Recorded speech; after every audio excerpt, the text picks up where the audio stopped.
Welcome back to the Whiskey and Wisdom Podcast, everybody. This is your co-host, Tyler Y'all, and today I am with... Chris Kellum. And our special guest today is... Thanks for coming on, Cody. And as you may notice if you're watching the YouTube video, we have stuff in front of us that is not whiskey today. It is actually kombucha. And Cody has...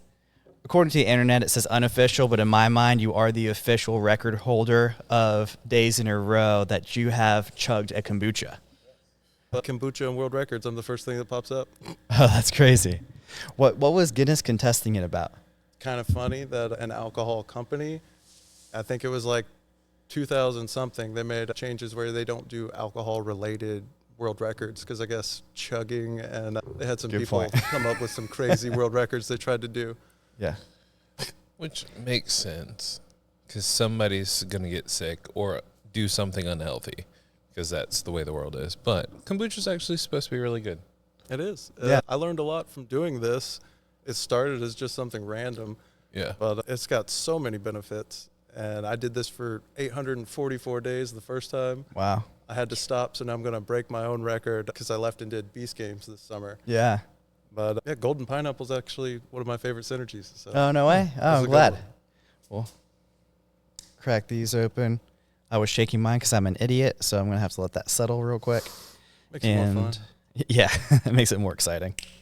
And I have the gingerberry here. Fortunately, I'm not chugging anything today. I'm just here to admire. I'll probably drink one later, but... It's good for you. And if you stay to the end, you get to watch Cody and I chug a kombucha together for his streak that you're trying to keep, right? Yeah, it'll be my 151st day. Oh, nice. Yeah. Ooh, that is crazy to think. So, excuse me. I'm over here just thinking about life in general.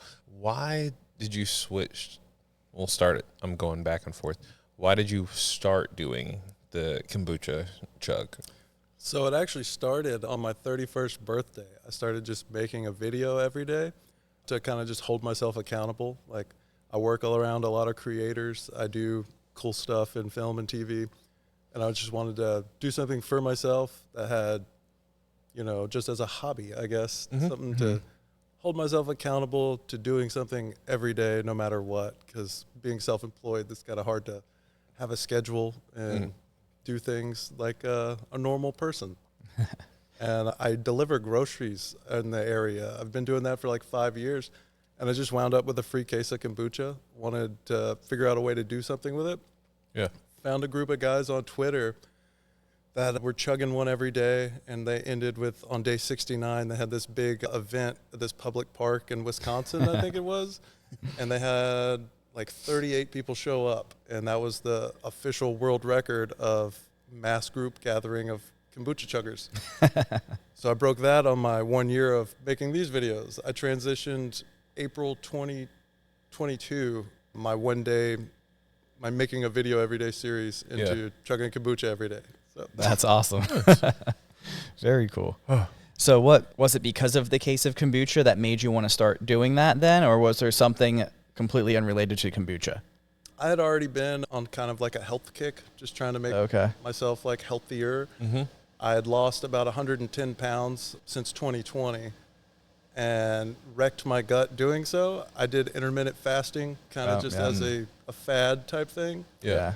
But I spent 2 years fasting 20 to 22 hours a day and then just binge eating in like 2 hours. Oh, wow, yeah. So it wasn't the best for my digestive system, but just the fasting portion of doing that, weight just came off, which was surprising to me, but I lost 60 pounds in like 2.5 months. Wow. And just continued to do it, and then finding healthier alternatives to normal stuff. Like, I quit drinking. I was 3 years sober on New Year's. Nice. Wow, congrats. good. Thank you. Thanks for inviting me. Yeah, absolutely. But I quit soda, so basically any drinks was the first thing I cut out besides water, black coffee, and kombucha. Very cool. Nice. So you said you work with a lot of creators right now. So what are you doing right now with the creators? I fell into this weird hole in the universe where I just live in this fringe place. I was randomly selected to be in a Mr. Beast video I think it was like the week before Thanksgiving in 2019. Oh, wow. Okay. And at the time, I was managing a quick service restaurant up in Hampstead. But that opened a lot of weird doors for me. Yeah. And I just try not to say no to things. That's awesome. From that, I think I've been in more Mr. Beast videos than anybody that's not on staff for him. Oh, wow. I've been in like some Eric videos, Yes Theory videos, That's nuts. a bunch of strange creators. I don't consume a lot of content. I don't watch a lot of TV, but I do a lot of background acting here. Like I've done Netflix movies, TV shows, any streaming service. I just like to be around it. That's really cool. So how did you randomly get into your first Mr. Beast video? So I think it was like August 2019, the first time I saw one of his videos. And my nephew I think he was like 12 at the time. So he's a big Mr. Beast fan. And then that's when I realized, I was like, this guy's right up the road. Like he's in Greenville. Right. Yeah. And I think it was the video where he bought a car lot and then just gave yeah. out the cars. Yeah. That was funny. The one. Yeah, I locked in on that. And I was like, I know where this car lot is. I was like, this is like Winterville in the middle of nowhere. Yeah. And I was like, somehow, some way, I'm going to get in one of these videos. So I just spent, I guess, the next like 2 months just consuming his content, looking at where he was, and then just entering every contest I could. Wow. So I think I bought my nephew a shirt for Christmas on his website. And if you followed him on Instagram and bought something from his store, you got entered in to be to get drawn to be a contestant. Yeah. And it was the first time he gave away $1 million. So I think Honey sponsored it, and a 4-video series where 4 people in each video, like whoever won, moved on to the final. Okay. But that video, I was the last to leave exercise bike, and I was close to 300 pounds at the time, had never exercised since high school. And I just wanted to make something out of it, like, cool experience. Right. So the first time he offered anything, I took it and ran. But it was like 12 hours on an exercise bike. Oh, my goodness. Yeah. That's nuts. I remember him doing that series. I just never got to watch. I ended up seeing one and then seeing the final. And I was like, wait, what happened in the middle? Yeah. Like, did you have to sit on the bike the whole time? You have to pedal the whole time? Like, Yeah. for those who haven't seen Mr. Beast videos, there's a lot of random stipulations. I think the only rule was you had to maintain 20 RPMs. So, Okay. but that's harder than not going on an exercise bike. Right. Yeah. So, I mean, no bathroom breaks, no nothing. You gotta keep going. Like, you can't stop pedaling the whole time. So I was ready to leave as soon as possible. Yeah. So with the other ones that you were on, did they just like the character that you kind of brought to or the energy that they brought to the room or something? Is that kind of how it started? I went in like not expecting having the opportunity to win $1 million from a kid. Right, yeah. Like, I just didn't believe that was a possibility. And, I'm happy with my life. I wasn't like in desperate need of a big chunk of money. So my only intention going in was I'm going to make the best content I can and just be hilarious. So I did that, wound up with the title Banana Man by the end of it, kept that going and just met as many people as I could. So I think they called me back the first time the next week. Oh, no way. Yeah, which I ended up getting cut from that video, but that was another just cool experience. Nice. That's neat. So now fast forward, I guess, about 4 or 5 years. Did you apply to be on the Beast Games? Or is that another one of those things that they were like, hey, you did a great job. We like kind of what you do. Come on in. A little bit of both. Yeah. I did call everyone I knew behind the scenes as soon as it was announced. Right. And be like, I got to be a part of this. Right. Like $5 million. Yeah. TV, like it's not YouTube. Right, yeah. Something different, something cool. But I think I was definitely one of the first people cast, but I did still have to do an audition, Of did course, an audition yeah. tape. Super easy process. And I think they said something like 600-some-thousand people applied and 2,000 people wow. got picked. Sheesh. Yeah. So That's nuts. yeah, it was a wild ride. Yeah. I I can see was that. watching the Colin and Samir video, both of them, that they did with Mr. Beast. The one of all the behind the scenes at the beginning and then at the end right before it aired. And they said there was so many people, it took like an hour and a half just for bathroom breaks. That's Yeah. crazy. Yeah, it was a bunch of hurry up and wait. Like if Right. you've ever been on a movie set or anything. Yeah. Yeah. It's a lot of that. So I think most people didn't expect it, but I go into every project with that mentality. Like I'm a piece of furniture until we're doing something. Right. You can kind of tell that too. Like the people that want to complain about different things and stuff, like you could tell they didn't realize what they were getting into. Oh yeah. And I'm sure there was a lot of people that just 2,000 people is a ton of people. It was like, insane. there's no way you're doing anything fast with that many people, not including all of the staff that has to run it all and changing of scenes and cameras and audio equipment and everything. yeah. That's nuts. As, I don't know if you saw, I can't think of his name right now, but they did a behind the scenes of the Vegas, which was like the qualifier to get on the show. Oh, yeah. Where he did a reviews of all the equipment that they use, like how many miles of cord they have. Oh, yeah. Was that my Mr. Who's the gosh. Boss? Yeah. Yeah. That's him. But yeah, that video went into depth on all that tech stuff that I don't understand any of it. No, yeah, I watched that too because I'm interested in it. I don't know anything about it minus the like 3 pieces of equipment we have for this thing. And I was like, I can't even imagine what trying to, first of all, edit all of that would be like. You'd have to have a small army of editors for that. Yeah, it's insane. And to like know how many people work so hard at putting all that together so fast. Right. Vegas was insane. Like that was the most unpredictable thing I've ever done. Yeah. Not knowing what I'm going into. And I actually quit gambling a little over 2 years ago. Oh, yeah. So I had vowed to never go to Vegas again. Right. And then I wind up in Vegas competing with 1,999 other people for $5 million. The ultimate gamble almost. Yeah, kind of was. That's funny. Pretty sick. So, question, outside of doing random Mr. Beast videos, what do you do? I deliver groceries and I own an e-commerce store. I sell like records and music memorabilia and autographs. Oh, sweet. Yeah. I'm always curious because, like, we always have people on here, and even, like, when you're watching, I've always watched Mr. Beast videos on and off, and you're like, who are these people, like, outside of it? And I think it'd be nice for people to be like, you're a normal person. Like, you have a real life. You're able to take a little bit of time off and have a little fun. Yeah. I spent all my 20s in the restaurant industry. So I managed restaurants, lived a pretty, normal 9 to 5, I guess like 60-hour a week work life. Just tried to be a normal person. And that opportunity really inspired me to not do that anymore. Right.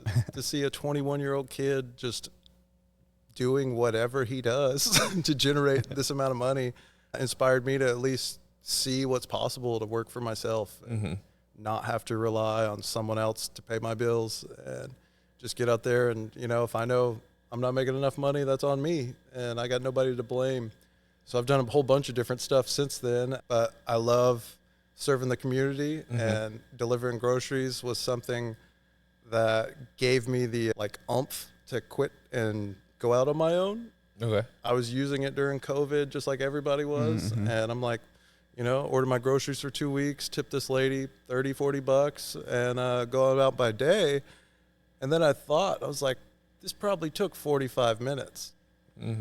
This lady's probably doing all right, just delivering groceries.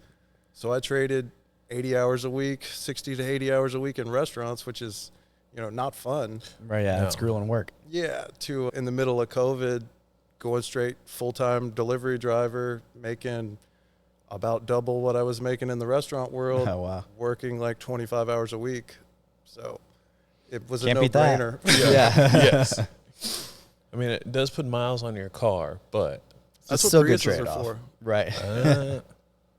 I haven't looked at a Prius in so many years. Like, my friend has one, and we were joking the other week because hers gets, I think it's from like one of the earlier editions. So it was like 2012 or something like that. And she's like, yeah, we probably get the same amount of gas mileage, her car versus mine, because of just how old it is. And it's like not as fuel efficient as like the new models are. And I'm like, you don't get 50 miles to the gallon? She's like, yeah, I probably get like 35. Wow. But she also lives in Raleigh, so there's a lot of hills. That probably makes stop a and go difference, traffic. too. It makes Yeah. a big difference. I'd say my 2011 Prius was the best investment I ever made. I think I paid $7,000 for it. It's got 268,000 miles on it. Oh, wow. I still get about 45 miles to the gallon, but I did just blow the head gasket, so I'm learning how to fix that in my driveway right now. Nice. Very nice. That's good that you're doing it on your own, though. Because Makes it's it more still, fun. yeah. In 2011, it was still doable to do that. Yeah. The newer vehicles now, they like make it nearly impossible. It's like fix your own vehicle. It's Yeah. kind of annoying. I had a rental last week. It was a 2023 Hyundai Santa Fe or something. Mm-hmm. And I can't stand these new cars. Like, you take your hands off the wheel, there's stuff beeping at you, or like you get to switch lanes without a turn signal. It's going to It start gets yelling mad, at yeah. you. I don't like it. I'd rather just work on it myself, and I know how to drive. Yes. Yep. I had a 2021, 2022 Tesla for a while, and I was like, you know what, getting rid of this, and got myself an old Ford F-150. So That's awesome. Yeah, much cooler. yeah, I mean, it's not that old. it's not that old, but it's older than what my Tesla was. Oh, true. So, jumping around like my brain always does, with all of your craziness in kombucha flavors, because I'm just looking over, I'm like, oh, fun kombucha. What are your top 3 flavors? That's a tough one, and it constantly changes. Okay. But the consistent number one is the Public Store brand. I think it's called Greenwise, but the pineapple spirulina flavor. That's by far my favorite. Oh, wow. Okay. Yeah. Second right now, that's tough. I'd probably go with the Fall Edition Synergy, Living in Gratitude. Okay. It tastes like a pumpkin pie. Okay. Oh, interesting. It's so good. And third, it rotates. I got like a top 10, but I'll give it to Elixir out of Louisville, Kentucky. They have a Harvest Cider Booch that was amazing. I think I'm a little biased because they just sent that to me like 3 weeks ago. Oh, nice. Not too bad. So, let's keep it in this. So, do you post your videos of you doing all your daily on YouTube, or like how do you keep up with it to make sure that you? I need to start posting on YouTube, but every day I post on Facebook, Instagram, Twitter, TikTok, Threads. Mm-hmm. I think that's it. Okay. There's like 5 or 6 platforms. But I definitely need to get YouTube in there, and I've been thinking hard about LinkedIn. Oh, yeah. Yeah. That'd be interesting, too. I'm always not confused. I'm intrigued when I see stuff and they're like, "Oh, I'm on LinkedIn," and I'm like, "Wait, what is?" I thought LinkedIn was just to connect to people. I didn't know you could post videos. You could post like connections and chat with people. I just feel like a dumb guy because I just get jobs like in person. Yeah, LinkedIn is the business version of Facebook in my mind. Yeah. Yeah, I've been on LinkedIn like twice in my whole life. I just don't really get it, but I don't do social media like normal people either. Yeah. So with the starting to post every day, is there not necessarily an end goal, but is there something that you're trying to strive for by doing that? Or is it just for the pure fact of just staying consistent?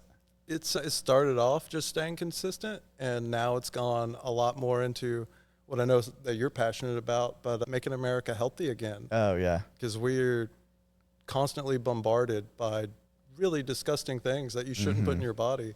And I'd like somehow to transform this into some way of spreading more of that. Yeah. I'm not really trying to garner an audience. This is just something that happens. So I have a really cool audience that they know I'm not trying to sell anything. They watch my videos because it's fun. I just try to bring a little joy to everybody's day, but they get really interested. So I've had some awesome conversations with people that had no clue what kombucha was, and now they drink it daily. They love my videos and tell me about how it's helped them in their health journey. Oh, that's really neat. Yeah. Yeah, when I first tried kombucha like years and years ago, I was like, oh, it just tastes like straight up like vinegar.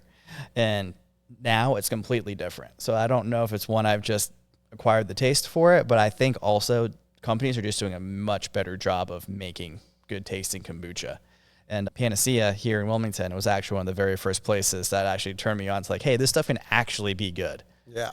So Panacea, big shout out to them. They're awesome. I love Robin and Artie, And the new tap room over on Judges Road. That's right. Yeah. It's so cool. You got to check it out. I haven't been to the new one yet. It's awesome. But you're right. There's a lot of different kombucha brands. It's kind of gotten a little popular. So more stuff kind of has been popping up that's not great kombucha. Right. Mm-hmm. I would say just make sure it's raw and living, not pasteurized, because that just kills everything that's good for you. Yep. But there is any flavor. I mean, it's just fermented sweet tea. So True, yeah. they make all kinds. You got like ones that are hoppy, like have more beer taste to them. They make the hard kombuchas now. Oh, that's right, yeah. So, I mean, it's just great for you all around. Just get more good bacteria in your gut, and it does tremendous things. I've lost all my seasonal allergies like 6 months into the first time I did this. Oh, wow. Yeah. That's incredible. And I actually, the 844 days of my original streak, I was not sick in any way, shape, or form the entire time. And that was almost 3 years. Oh, wow. So I don't know why that is. I would wish somebody would tell me, Yeah. or if like anybody wants to work on that and try to do some collaborations on finding out like why kombucha is so good. Right. And I don't know if it's chugging, because like Art over at Panacea, he tells me he drinks it every day, but he still gets colds and stuff. Right, yeah. But when I did stop was when I had to go to Canada, because I couldn't find any company that would. I had people like, I did have to fudge my videos a little bit in Vegas, but I still had medical at the stadium give me kombucha every day. Okay. So I didn't break my streak. But then when I went to Canada, I couldn't find a company in time to like sponsor and get it to where it was supposed to go. Okay. Everything's secret and everything. Yeah. Yep. So I broke my streak, and when I was gone, I was sick for 3 days. Oh, wow. Of course it was. So it's got to do something with that. I mean, Right. I don't know why. It's a correlation there. It works. So when you went up to Canada for the thing, I know it was like super secret and stuff. So how was the city? The city was the coolest part. Yeah. It was night and day from the Vegas portion, the YouTube video. Mm-hmm. Like in Vegas, it was nuts. 2,000 people. Logistically, it was a nightmare for everybody. Yeah. But once you made it past episode 1 and we got to the city, food was incredible. All you can eat everything at Feastables Cafe. First thing me and my friends did was took off running to get our beds, because we were like, Oh, yeah. you know, Jimmy's there trying to give us a tour and show us everything. We're like, nah, don't care about that. We're going Right. to go solidify our space and make sure we're bunking together. So I think it was Patrick, 930, my best friend in the world. He is an amazing leader. Like, he had garnered the biggest alliance of everybody there. So we had just these great people, and all the dudes. We ran to the far back corner dorm and was throwing anything on our beds just to make sure that we were all sleeping together at night. Nice. Oh, that's cool. In my head, I'm just like, all I can picture is the old school days of like Real World, when they'd all show up in the house. They were like, all right, so what rooms are we going in? And they're like looking through to see what all the different rooms look like. And they're like, all right, we're going to bunk over here. We're going to bunk in this spot. And everyone's just like building an alliance and figuring out who they want to talk to and hang out with. I guess Big Brother would be more aligned to it. Yeah. Yeah. It was something I had no clue what to expect. Yeah. Like, it's unlike any crazy little competition video I'd ever done. Right. But walking into that city, like, there's 1,800 cameras on you that are hidden at all wow. times. Mm. There's microphones all around you. You just gave up all privacy for this dystopian summer camp. Right. But it was like the coolest thing ever. I mean, we're basically in prison. You're known by a number. You got no phone, no technology, no access to the outside world. Wow. And you're making friends like you're 12 years old at summer camp again. Yeah. That's crazy. So how many days were you in Canada then? Honestly, I can't even recall. It's the biggest time warp ever. I remember episode 1 on the platforms was 3 days of filming for that. Oh, wow. So it wasn't like quick. I think between Vegas and Canada, all summer long, I was gone for like a month. So, I mean, it was a long time, and then having no access to anything, and you just don't have any idea. Yeah. It How was felt like that? forever. I know some people have said that it was kind of like cathartic to like not have anything and just get back to it. And I know other people were like freaking out that they weren't able to check like Instagram 15 times a day. Like, where did you fall in that spectrum? I loved it. Like, besides not getting to talk to my fiance, like, Right.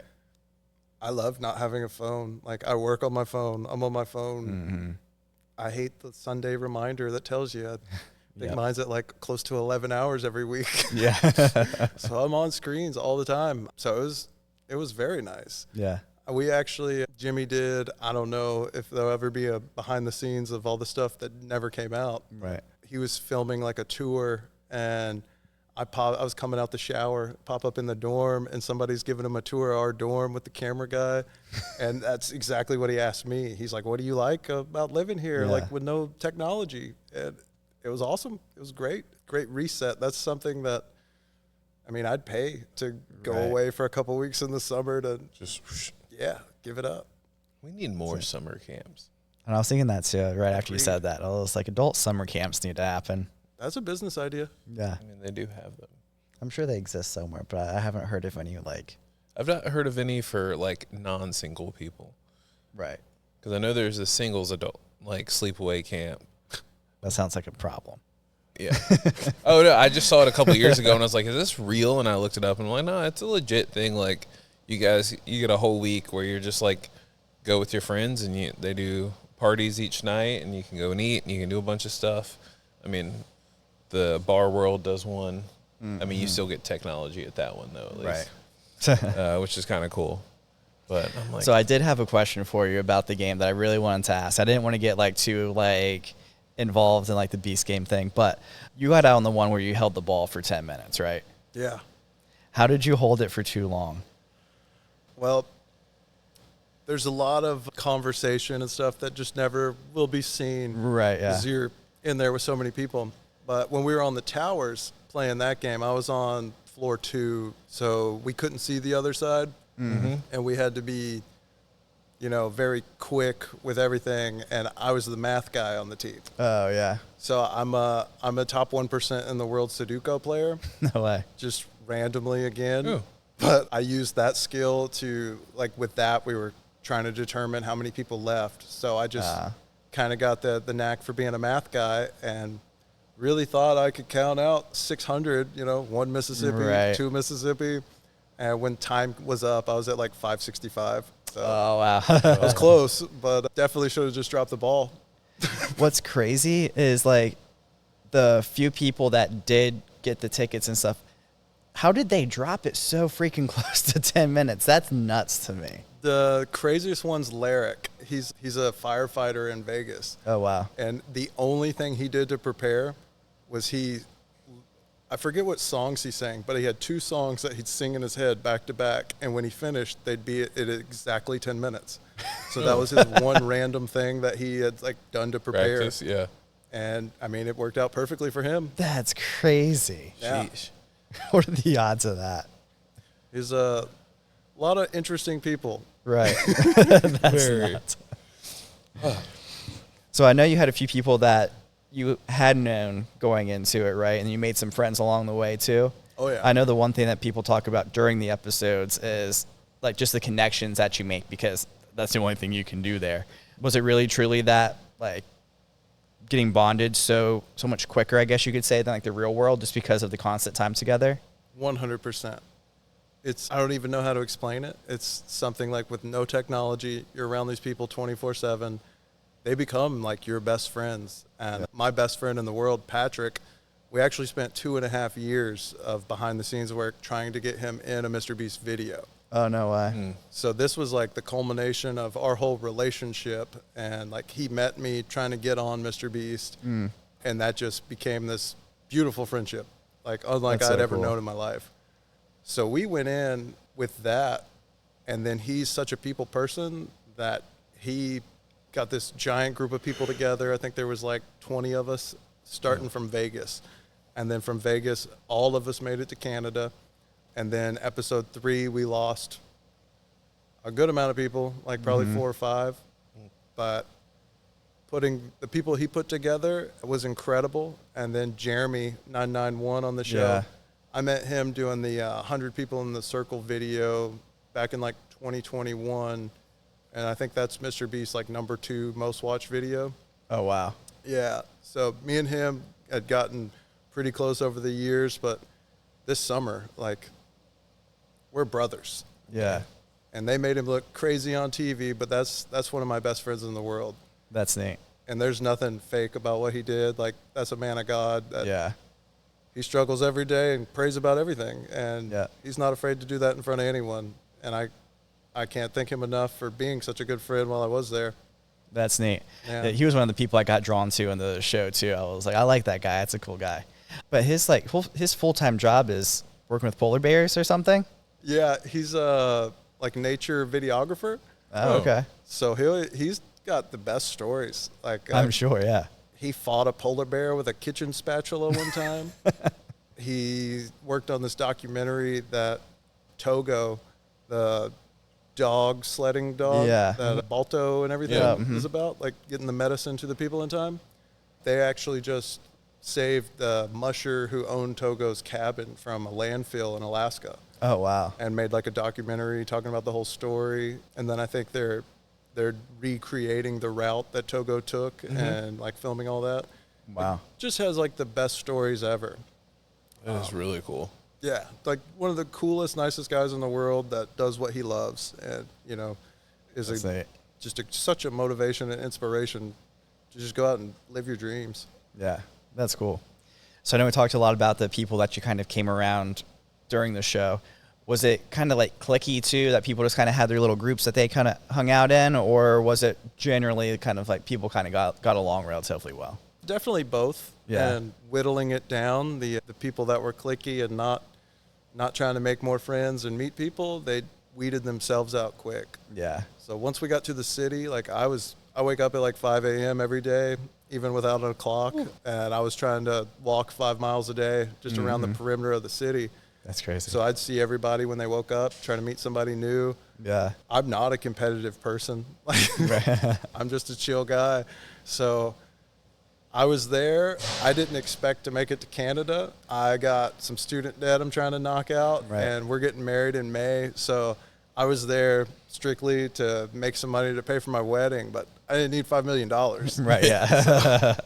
So, I was just meeting somebody new every day, and then now watching the show continue, some of these people that I'd have morning coffee with and walk with are showing their true colors now. Right, yeah.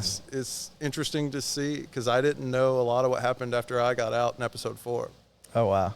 Yeah, so like Michael House, the prison Mike guy. Yeah. The last 2 mornings I was there, I had coffee with him, walked with him, and to be honest, I did not expect to see him this far along. That's so crazy. Yes. Yeah. I'm trying to think, like, when you build these relationships, it's very interesting, the person you meet in reality, and you're like, okay, this is the guy, versus what you see in an edit. Yeah. Mm-hmm.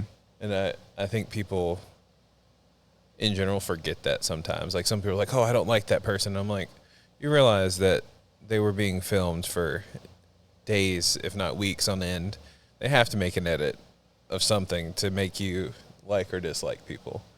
So I say that so people realize, like, hey, go meet the person before you judge them. 100%. Yeah. TV is fake, no matter how reality it is. Yes. Like, it's all entertainment. But I will say the person that I don't think they'll ever be able to make look bad is 831 Jeff. Yeah. I hope he goes all the way.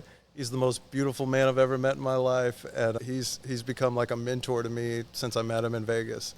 We are on the phone whenever I need him. He's there, and same to him. And seeing his family and that last episode come out, Oh, yeah. I teared up. Like, I cried. His son is such a beautiful human being. Yeah. Like, that guy, He's got a rare brain disease that his brain can't receive creatine, and it's just a super undiagnosed thing, like something that they're really just finding out about, and he was there to raise money for awareness. Oh, wow. To help find a cure, and, like, that man deserves everything. Like, Yeah. I just don't know anything about, like, I can't say enough good things about Jeff. Yeah. I think you're right too, because like watching it and seeing the edits of him, like, it's always the most wholesome stuff all the time. And, like, it seems like for almost everyone, they try to get someone in a bad light just for a second, and they were never able to do that with him. He just only had good things to say every single time the camera was on him. Yeah, and that's when the cameras were off, too. Yeah. That's me and him. So in the bunks, Jeff was on the corner on the bottom. They're all bunk beds. Yeah. Jeremy's right above him. I'm right here. Patrick 930's under me. Oh, wow. So, I mean, we had been together since the beginning, and it's amazing to see two of them make it to the top 10 like this. That's crazy. Yeah. Like, while we were there, I think there was only one day where we actually had time to kind of do whatever you wanted. Mm-hmm. And Jeremy put together the most beautiful church service that I think I've ever been to. Oh, wow. But it was incredible, like, the amount of people there that were just longing for something. Yeah. And the way that Jeremy and Jeff and all these people brought together the goodness out of all these people, because at the end of the day, they're still competing for $5 million. Mm-hmm. Yeah. So it's very cool to see. Yeah. That is neat. Yeah. I think it's Jeff that's been doing like the Beast Files or something like that. I've been watching his too. And that was even before I knew you guys knew each other. And I was listening to one of his, and he was like naming a few people, and he's like, we lost some good ones in like Cody. And I'm like, oh, like that's that Cody. Yep. Like that's that Cody. And so like that was pretty cool. And then I started talking to you about it, and then I realized like how close all you guys were and stuff. So like that was really neat. I got them all drinking kombucha now. Oh, no way. Yeah, I think me and him are doing a chug. Soon as Fizza, this company out of Charleston, they've been awesome during this, but I've got them shipping Jeremy kombucha now. Like, Jeff's awesome. getting kombucha. They just wanted to be like the kombucha sponsor for all this, which is super cool of them. And I mean, I love it. I mean, get everybody a little more healthy. Right. That is I love sick. that. So, question, because you've been on a bunch of episodes, so like Mr. Beast stuff. Have you applied for other things? Like, I'm thinking like Survivor or The Amazing Race, anything crazy like that? Me personally, no. Oh. I'm trying to do some game shows now. Okay. This summer definitely showed me that I'm not trying to do any reality TV, nothing. Like, I don't want to be away from home that long. Okay. That's a whole nother world. And like you said, you don't know what you're going to look like on TV. Yeah. So that's always in the back of your head when you're doing this, because we have no clue. Right. We're just living it. Good You're point. just in the well, and that's why I was, because I knew you were gone for like a month, and I was like, I wonder if you do it again, because like if you do, because I know Survivor, Amazing Race, you're gone for minimum a month. Typically, it's almost like 2. Yeah. And it's like 0 connection. I've actually this year I've met a lot of people that have been on Survivor. Very interesting conversations. And my buddy Patrick 930, that's his next goal. He wants to be on Survivor. Oh, nice. Okay. So I see why people want to do it. It's not for me. That's a whole lot of different type of person right there. Yes.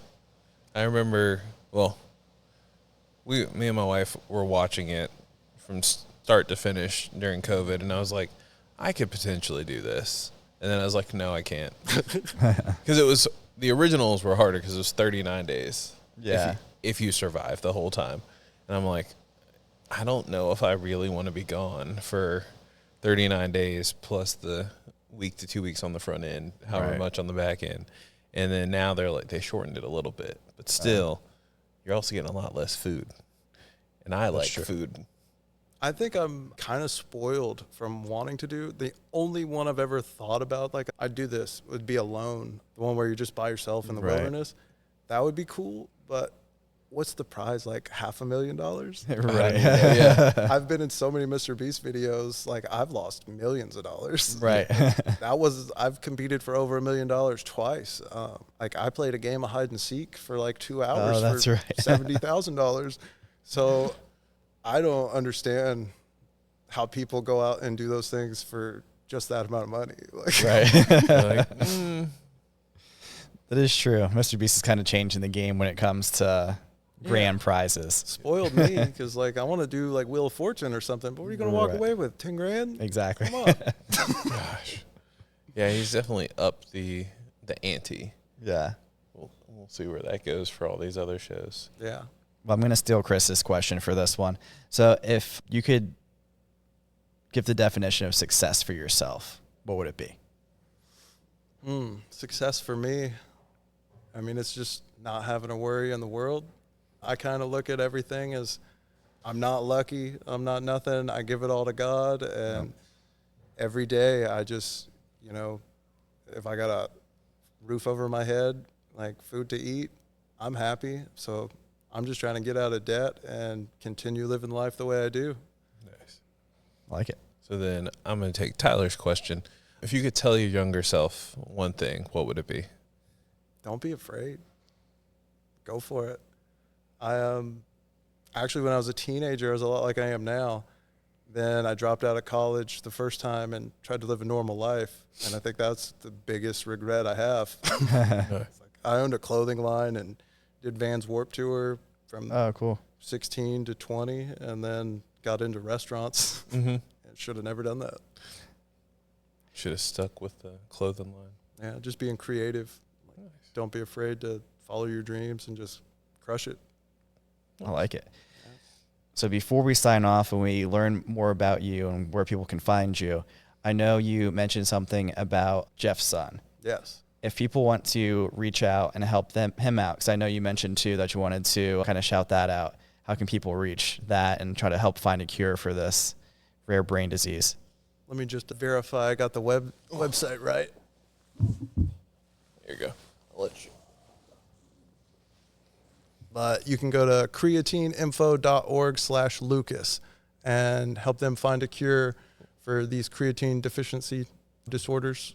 And you can find me at Mr. Cody Strickland on Instagram. Awesome. Nice. Make sure you tune in and watch all the kombucha chugs. That's right. Love it. So are you guys going to chug some kombucha now? Yeah, let's do it. Do it live on ours too. Yes. I'm over here just watching these guys. For those asking why I'm not chugging kombucha, I imbibed a little too hard last night and slept a little too late. So now I'm just here surviving.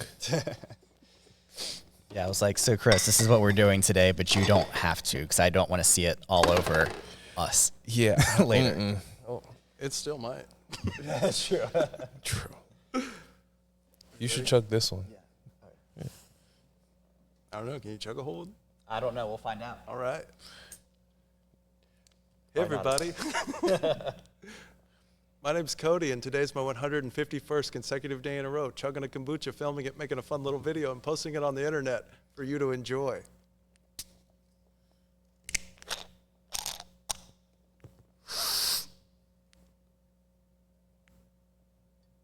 Cheers. Cheers.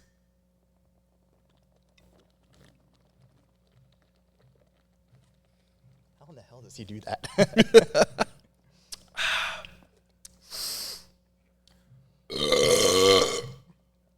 Peace out. I love you. I'll see you tomorrow so we can do this all over again. Bye. And with that, we'll catch you guys in the next one. Cheers. Cheers.